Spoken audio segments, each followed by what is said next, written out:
Assalamualaikum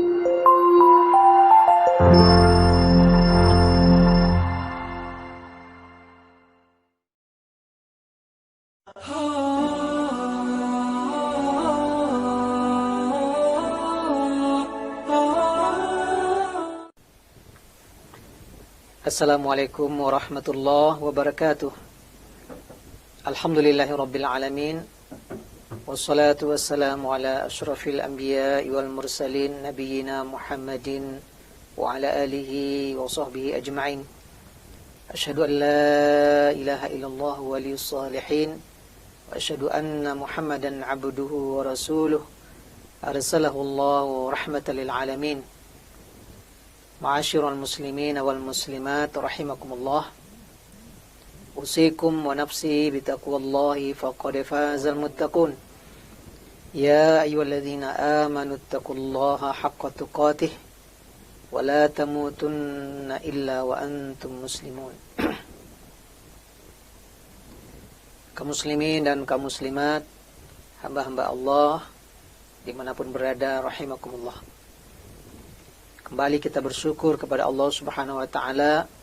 Alhamdulillah kita kembali dipertemukan dalam kajian Sirah Nabawiyah.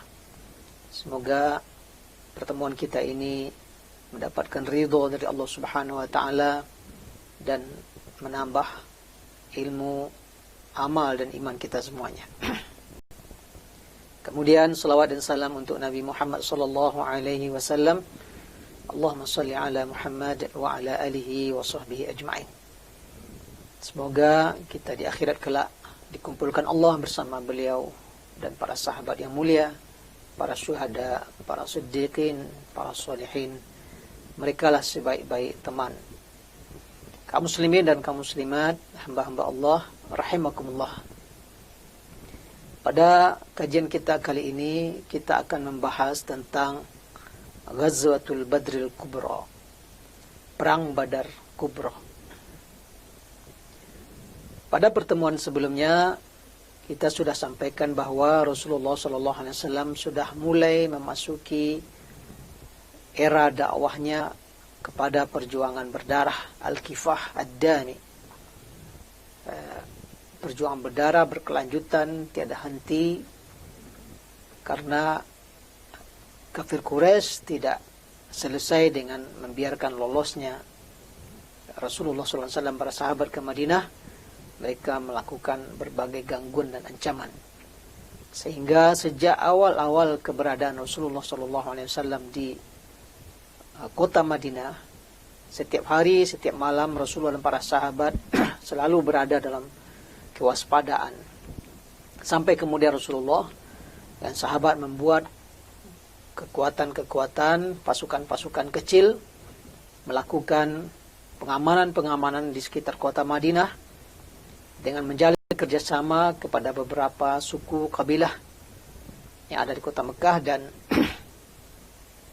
juga melakukan manuver-manuver mengganggu, mengancam kafilah-kafilah dagang Quraisy yang bagaimanapun mereka harus melewati jalur mendekati Madinah ketika mereka akan pergi berdagang ke negeri Syam atau pulang dari perdagangan mereka dari negeri Syam. Maka pada kesempatan ini kita akan membahas ini jihad, perjuangan pertama, perang pertama yang dilakukan oleh Rasulullah SAW yang bernama Perang Badar. Kita akan bahas tentang sebab terjadinya peperangan, bagaimana kemudian kedua kekuatan pasukan, dan bagaimana sekelumit jalannya pertempuran dan peperangan, dan hasil akhir dari Perang Badar ini. Sebagaimana tadi kita sampaikan bahwa Rasulullah SAW bersama para sahabat, terutama tentunya Muhajirin dan bersama juga kaum Ansar, membentuk pasukan-pasukan kecil berkekuatan mulai dari 30, kadang ada 40, 70, bahkan juga ada yang sampai 200 personil.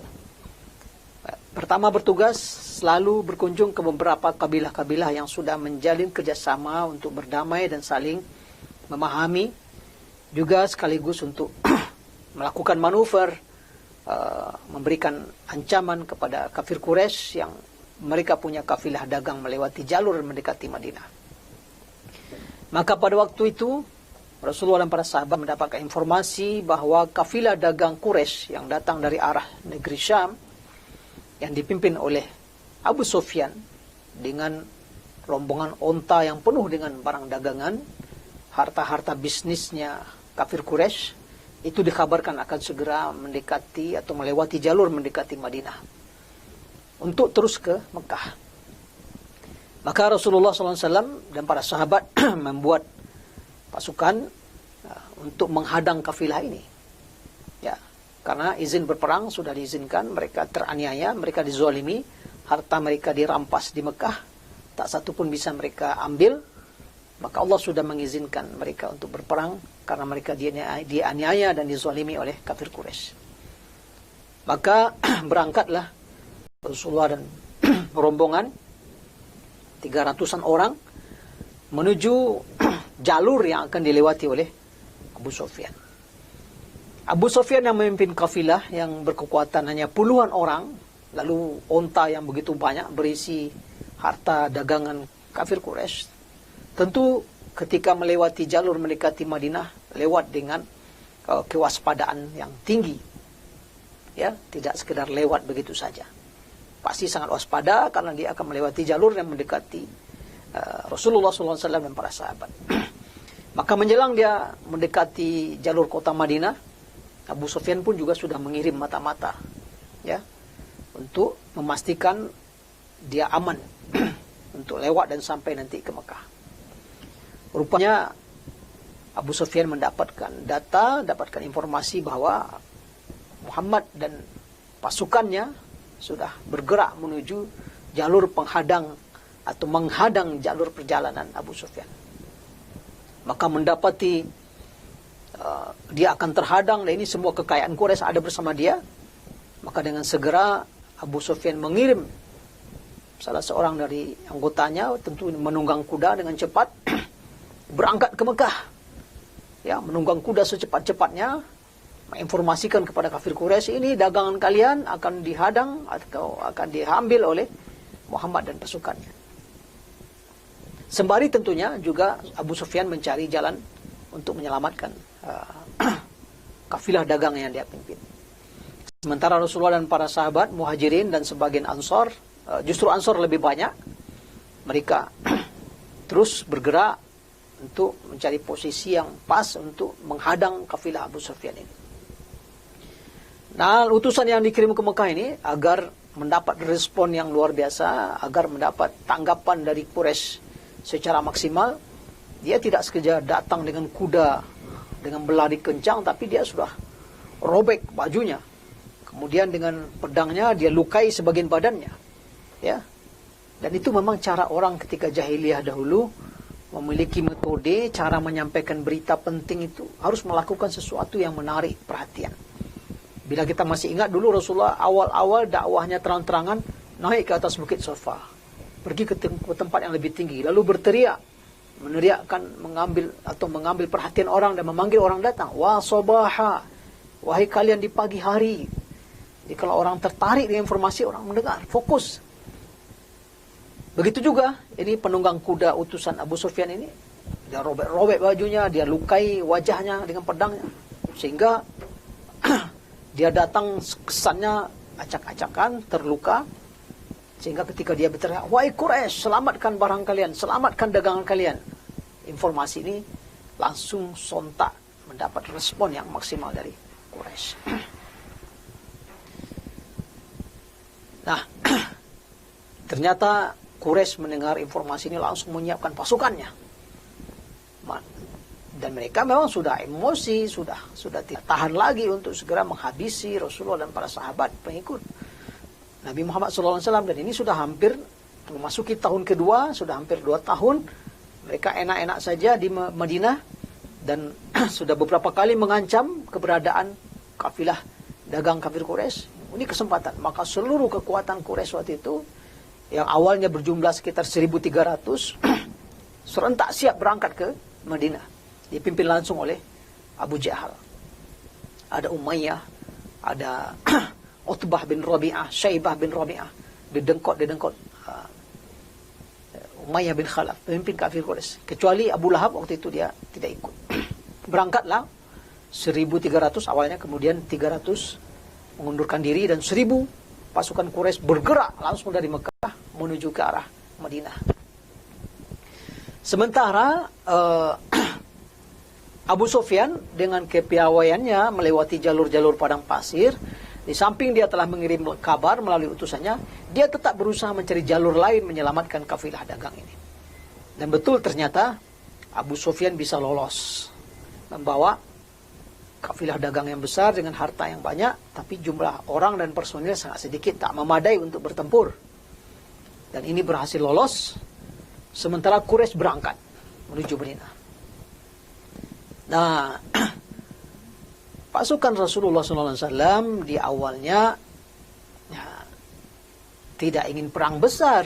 Awalnya hanya ingin menghadang kafilah dagang yang jumlah kecil, puluhan orang, tidak bersenjata lengkap. Ternyata ini lolos. Dan sudah menjauh, tidak mungkin dikejar. Justru yang sebentar lagi datang adalah pasukan dengan kekuatan sekitar 1.000 orang. Jadi berubahlah situasi dan kondisi. Awalnya ingin perang kecil, rupanya perang besar yang akan segera dihadapi. Maka situasi menjadi darurat di dalam barisan Rasulullah dan para sahabat. Terutama tentunya dengan kaum Ansar. Sebab dari awal perencanaannya hanyalah sekedar menghadang kafilah kafilah dagang kecil. Maka ketika itu Rasulullah SAW melakukan rapat darurat atau majelis istisyariyatil ulya, ya, rapat tingkat tinggi darurat. Dia kumpulkan para sahabat, menyampaikan kepada mereka, ini kafilah sudah lolos, tapi sekarang di hadapan kita sebentar lagi sudah bergerak maju menuju Madinah ini pasukan besar. Maka waktu itu Abu Bakar berkomentar, lanjut ya Rasulullah, jalan kita terus hadapi. Umar juga berkomentar, ya Rasulullah lanjut. Ya. Kemudian juga Miqdad bin Amr sama komentarnya dengan Abu Bakar dan Umar, lanjut saja, kita tidak gentar. Namun 3 orang ini ketiga-tiganya dari Muhajirin, belum ada satupun dari Ansar berkomentar. Melihat yang berkomentar masih semuanya Muhajirin, maka Rasulullah lagi-lagi berkata kepada mereka semuanya, asyiru ilayya ayyuhal qaum. Bagaimana pendapat kalian wahai kaum semuanya? Di sinilah petinggi kaum Ansar Sa'ad bin Mu'az merasa dia bahwa memang mereka yang sedang ditagih oleh Rasulullah. Sebab memang secara klausul perjanjian setia mereka adalah menjaga Rasulullah di Madinah, di dalam kota Madinah. Tapi menjaga Rasulullah dan kaum muslimin sudah berada di luar kota Madinah sampai bertempur begini, secara definitif belum ada dalam klausul janji setia. Maka wajar Rasulullah minta pendapat. Maka Sa'ad merasa seolah-olah engkau menginginkan kami ya Rasulullah. Maka kemudian Sa'ad mengatakan, ya Rasulullah lanjutkan. Seandainya engkau bentangkan di depan kami ini laut dalam dan engkau masuk, maka kami pun akan masuk, walaupun kami akan celaka. Mari kita lanjutkan, insya Allah engkau akan lihatkan dalam diri kami sesuatu yang membahagiakanmu. Dengan sangat meyakinkan, Sa'ad bin Mu'az memberikan jawaban yang jelas, lugas, tuntas, sehingga Rasulullah SAW sangat berbahagia. Kalian kaum Ansar akan mendapatkan kemuliaan dari Allah Subhanahu Wa Taala, dipuji oleh Rasulullah SAW. Maka pasukan yang jumlahnya lebih kurang 313, 314 terus beranjak atau berangkat menuju Badar. Sementara pasukan Quraisy sudah dapat informasi dari Abu Sufyan. Wahai Quraisy semuanya, kami dah selamat, harta kalian dah selamat, udah nggak usah lagi, balik ke Mekah. Tapi Quraisy, Abu Jahal tak mau. Mereka semua dengan segala kepongahannya, dengan segala kesombongan dan keangkuhannya, membawa semua atribut jahiliyahnya berangkat. Sebagaimana Allah gambarkan dalam Al-Quran, Alam tara ila alladhina kharaju min diyarihim bataran wa riya'an nas. Tidakkah kamu lihat orang yang keluar dari kampung mereka dengan sombong, angkuh, ria, ya, mencari popularitas. Dan memang mereka bersumpah. Ya, Quraisy memang terkenal dengan jago perang. Jadi bersumpah mereka, kita harus sampai ke sana dan semua Arab akan tahu tentang kehebatan kita. Jadi pasukan terus berangkat dan memang sudah menuju ke medan perang. Maka Rasulullah SAW tidak ada pilihan, dan Ansor Muhajirin sudah satu semuanya, dan Ansor lebih banyak dalam pasukan yang 314, segera mendahului posisi sampai ke Badar. Sampai di sana Rasulullah mengambil tempat sebelum sumur Badar, lalu memasang kemah di sana, bersiap siaga. Di lokasi itu diperkirakan akan terjadi pertempuran dan peperangan. Nah, waktu itu sahabat Nabi SAW yang mulia Khabbab ibn Munzir bertanya dengan penuh sopan santun kepada Rasulullah, ya Rasulullah, ini tempat kita berkemah sekarang, kita berdiam di sini sekarang, apakah ini wahyu dari Allah? Tidak boleh kita maju, tidak boleh kita mundur, atau ini hanya sekedar huwa ra'yu wal harbu wal makidah? Ini hanya sekedar pendapat, strategi dan tipu daya perang ya Rasulullah. Ya, dengan sopan Miqdad Hubbab ibn Munzir bertanya. Maka Rasulullah menjawab, innama huwa ra'yu wal harbu wal makidah. Ini hanya pendapat dan strategi perang, ini tipu daya perang. Oh, kalau begitu kata Hubbab, tidak di sini tempat yang pas.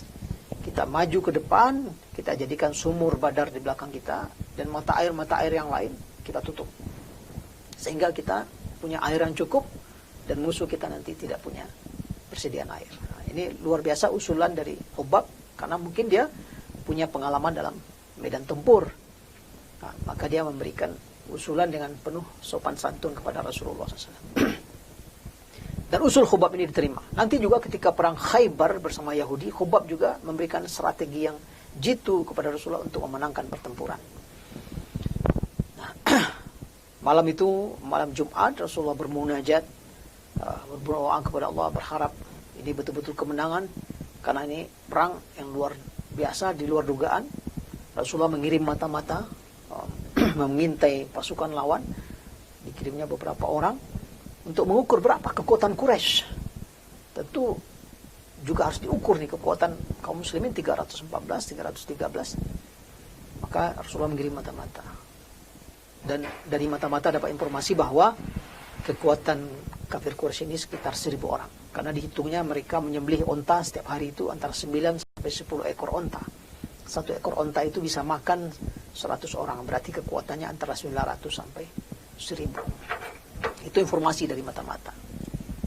Dan malam itu, jam pagi, di posisi pasukan Rasulullah turun hujan yang sedang, sehingga posisi padang pasir di sekitar pasukan Rasulullah posisinya kuat, kokoh untuk berdiri, tidak goyang.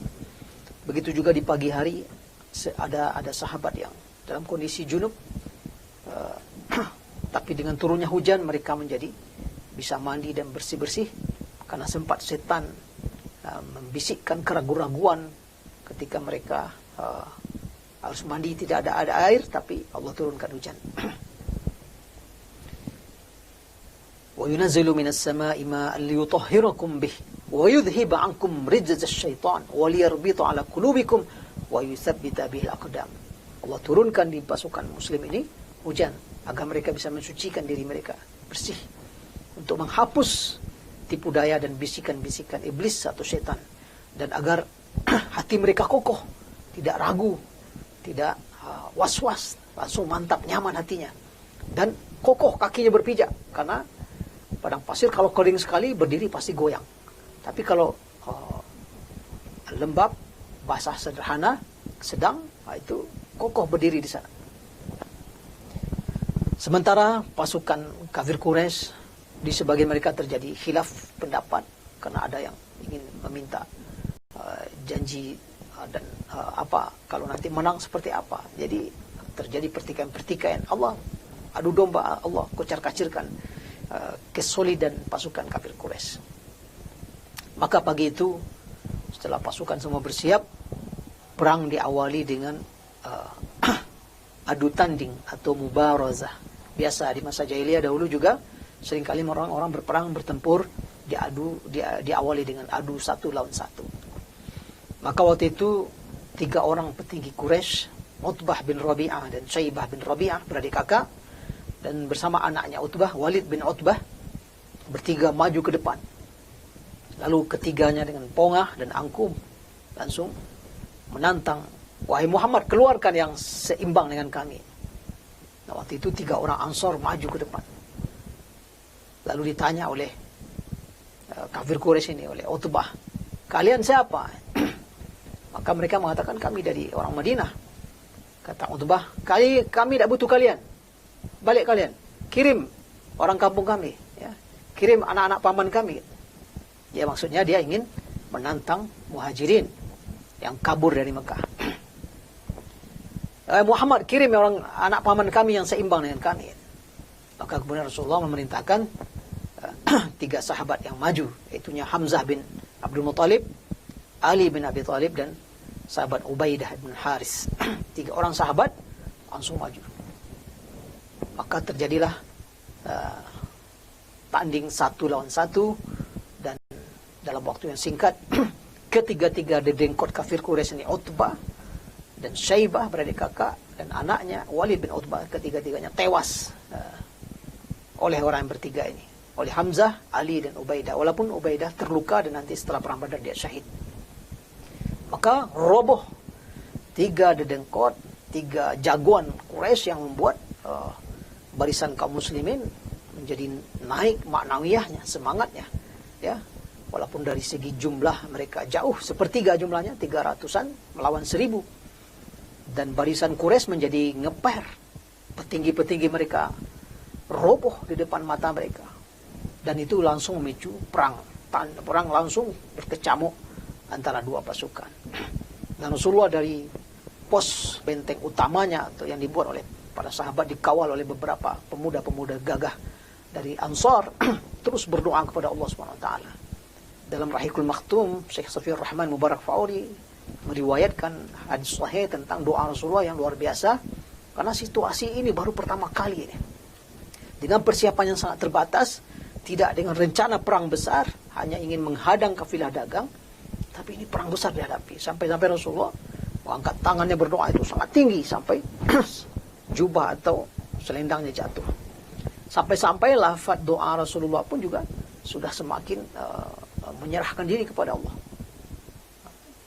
Kata Rasulullah SAW, Allahumma in tahlika hadhil isabah lan tu'bad fil ardi abada, atau kama qala Rasulullah SAW. Ini pasukan ini, ya Allah, kalau kalah, engkau nggak ada lagi yang menyembahmu di dunia ini, kata Rasulullah. Jadi suasana kejiwaan, suasana pertempuran yang luar biasa, sampai-sampai doa Rasulullah itu memang sudah tanda kutip ya, terkesan memang memaksa kepada Allah. Ini pasukan ini kalau kalah, ya Allah, nggak ada lagi yang menyembahmu di muka bumi ini. Artinya menangkan, ya Allah. Ya Allah, menangkan pasukan ini. Janjimu buktikan, ya Allah. Allahumma anjiz ma wa'adta. Ya Allah, buktikan apa yang kau janjikan. Dan memang begitu perang berkecamuk, ya, kedua pasukan bertempur. Nah, perang dengan pedang, panah, tombak.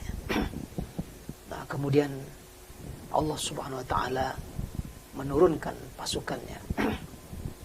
Ya. Wa anzala junudan lam tarauha. Allah turun pasukan yang tidak engkau lihat. Ya. Allah kirimkan 1000 malaikat. Allah kirimkan 1000 malaikat ikut berperang bersama Rasulullah SAW dan para sahabat, dipimpin oleh Jibril, dan Rasulullah menyaksikan itu. Sampai Rasulullah katakan, hai Abu Bakar, ini Jibril berperang bersama kalian, sayap kanan, sayap kiri. Ya, kabar gembira bagi kalian semuanya. Rasulullah teriakkan itu sambil terus memotivasi pasukannya. Dan Jibril bersama 1000 malaikat bertempur, sehingga ada sebagian kafir Quraisy itu yang tiba-tiba sudah terkapar saja. Ya, ini menjadi cerita kepahlawanan pertempuran mereka setelah perang nanti. Kejadian-kejadian luar biasa. Dan perlu kita ketahui, kaum muslimin dan kaum muslimat, di dalam pasukan kafir Quraisy ini ada iblis ikut berperang. Karena dari awal dia sudah terlibat, memberi dorongan bertempur. Tapi ketika malaikat sudah turun, iblis kabur, meninggalkan medan tempur. Ya, naqasa ala aqibaih. Ya, ketika ada menyaksikan malaikat ikut berperang dan terkapar satu persatu pasukan kafir Quraisy, iblis balik mundur ketakutan. Dan ini tentu membuat kocar kacirnya pasukan kafir Quraisy. Dan memang pertempuran hari itu Quraisy kalah telak. Ya, di samping 3 dedengkotnya roboh di depan mereka. Ya, petinggi-petinggi kafir Quraisy juga, Umayyah tewas. Bahkan Abu Jahal tewas di tangan 2 anak muda yang masih remaja. Ya, Muaz bin Amr ibn Jamuh dan Muawiz bin Afra. Dua-duanya masih remaja, umur baru sekitar 15-16 tahun, baru diizinkan berperang. Dan bahkan dua-duanya nggak kenal mana itu Abu Jahal. Sehingga keduanya datang kepada Abdurrahman bin Auf, "Wahai paman, mana sih yang Abu Jahal itu yang selalu menjahili Rasulullah? Kami ingin membunuhnya." Jadi wajah Abu Jahal dia nggak kenal. Maka Abdurrahman bin Auf menunjukkan tuh orangnya itu. Abu Jahal yang gagah berani dengan kudanya, dengan pedangnya, sedang menebas sana sini. Maka Muaz dan Muawiz ini masing-masing bergerak, dan satu dengan tombak, satu dengan pedang. Abu Jahal roboh dibunuh oleh 2 anak atau 2 remaja ini. Sehingga kemudian kocar kacir dan pasukan Quraisy kabur, semua lari, tak tahu kemana arah. Mereka ingin kembali segera ke Mekah. Peperangan berakhir, ini terjadi pada tanggal 17 Ramadan tahun kedua Hijriah. 70 pasukan Quraisy tewas dan 70 lagi tertawan. Lalu di antara kaum muslimin pasukan Rasulullah ada 14 syahid, ya, 6 orang dari kalangan Muhajirin dan 8 orang dari kalangan Ansor yang menjadi syahid dalam perang Badar ini. Tentunya kemenangan yang luar biasa ini segera para sahabat mengirimkan berita ke Madinah, mereka menang. Karena ini sebuah kebahagiaan. Karena ada sebagian sahabat yang memang tidak ikut, sebab dari awal rencana bukan perang besar. Tentulah disambut dengan penuh bahagia dan sukacita oleh sahabat lain yang ada di Madinah berita kemenangan ini. Tapi Yahudi dan kaum musyrikin yang ada di Madinah nggak percaya berita itu. Bahkan mereka sudah menyebarkan berita-berita hoax. Ya, bahkan ada yang mereka beritakan Nabi sudah terbunuh, mati, kalah di perang Badar. Tapi datangnya berita kemenangan dari sahabat ini mengubur dan membungkam berita bohong dan hoax yang disebarkan oleh kaum munafikin dan orang-orang Yahudi di Madinah. Sebaliknya di Mekah, berita kekalahan ini cepat sekali sampai. Ya, terutama yang sangat kecewa dan sangat berduka itu Abu Lahab, yang membuat setelah itu dia sakit, dan inilah awal kematiannya yang buruk. Begitu juga Hindun, ya, istri Abu Sufyan, karena ayahnya tewas dibunuh oleh Hamzah. Begitu juga saudaranya Walid Utbah bin Rabi'ah, ayahnya Hindun tewas. Walid bin Utbah bin Rabi'ah tewas. Begitu juga Sofwan bin Umayyah, dia sedang duduk-duduk di pelataran dekat Ka'bah, dia nggak mungkin kalah. Tapi begitu ada yang datang dalam kondisi terluka-luka dan menceritakan Umayyah sudah tewas, Utbah sudah tewas, Syaibah sudah tewas, langsung serius Sofwan bin Umayyah, ayahnya tewas. Ini luar biasa, disambut dengan tangisan, duka cita dan kekecewaan. Itulah hasil akhir dari perang Badar. Di antara hikmah yang bisa kita ambil dari penggalan kisah perang Badar ini, pertama, Allah menghendaki kemuliaan bagi orang beriman. Maka Allah tidak biarkan berlangsungnya perang kecil yang sederhana. Tawadduna ana ghairu dzati syaukati takunu lakum. Kamu ingin yang tidak terlalu sulit perangnya. Tapi Allah ingin menghendaki yang lain. Ingin meninggikan kalimatnya, menghancurkan kalimat orang kafir. Maka Allah takdirkan sebuah perang yang besar, perang yang besar, ya. Sehingga kemudian justru mengangkat izzah kemenangan kaum muslimin di perang Badar, memberikan warning kepada kabilah-kabilah suku-suku yang ada di sekitar Madinah, jangan main-main. Quraisy, jagoan di kota Jazirah Arab, kalah bersama menghadapi Rasulullah dan para sahabatnya. Ini kemuliaan dan izzah yang Allah berikan. Kemudian yang kedua, Rasulullah SAW memegang teguh prinsip-prinsip musyawarah. Ya, beliau nabi, beliau dapat wahyu dari Allah. Beliau bahkan bisa melihat, diperlihatkan oleh Allah nanti si fulan tumbang di sini, si fulan tewas di sini. Beliau sampaikan pada sahabat. Tapi beliau tetap memegang prinsip bermusyawarah. Diajak para sahabat bermusyawarah untuk melakukan sebuah perang besar. Ya, terutama kaum Ansar. Dan ini sebuah keteladanan dari baginda Rasulullah SAW. Bagaimana dia tetap menegakkan prinsip-prinsip musyawarah, prinsip-prinsip berkomunikasi dengan para sahabat.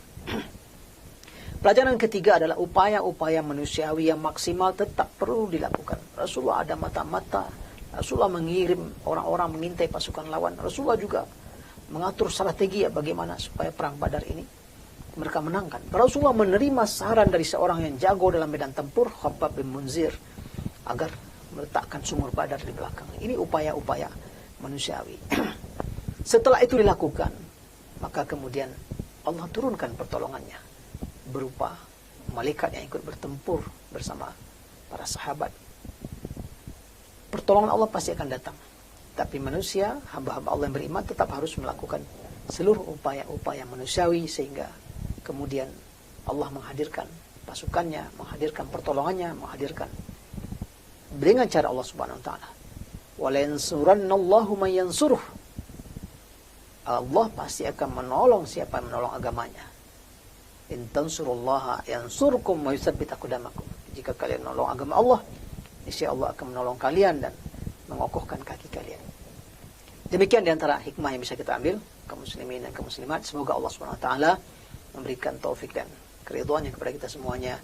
Aku qouli hadza wa astaghfirullah li wa lakum. Assalamualaikum warahmatullahi wabarakatuh.